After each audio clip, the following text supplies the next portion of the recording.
Tips in handling your disability claim. Difficulties in getting your medical records. Okay. There are two contexts that I'm talking about for purposes of disability records. One is the hospital and one is your clinic. Let's talk about the hospital first.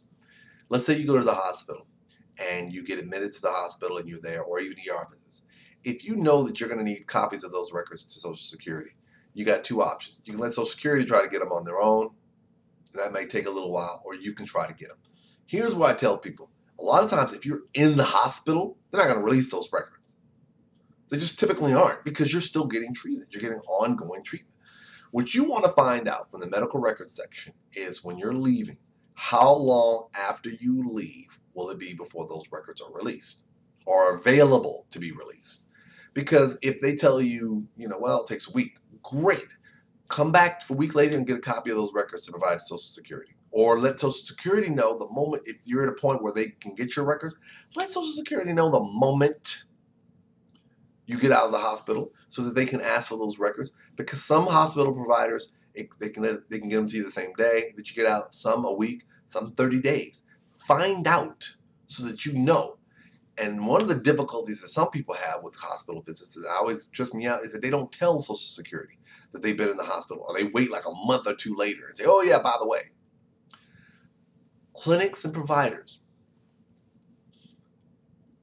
when Social Security asks for copies of your records, they will pay, I believe, I'm going to run a number, I think it's $14, $15. I think, don't quote me on this. But I always tell people, you're not going to get rich off the federal government. So sometimes you need to find out from your providers, sometimes providers can be difficult in terms of providing those medical records, because if you got like 300 pages of medical records, they may not be as inclined to want to release 300 pages of records for $14. So here's what I would tell you to do. Contact your provider.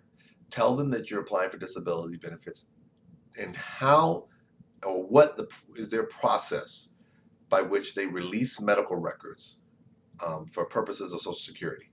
Now, it could be one of three things. One, we deal with them all the time, so if they ask for them, we provide them for the rate they charge. Or two, we try to provide what we can, but we're not going to provide a big file if there's a lot of records for only $14. Or three, they can tell you what, we'll provide them to you directly, and you just take it to them. So this way, it's a copy we make available to you regardless.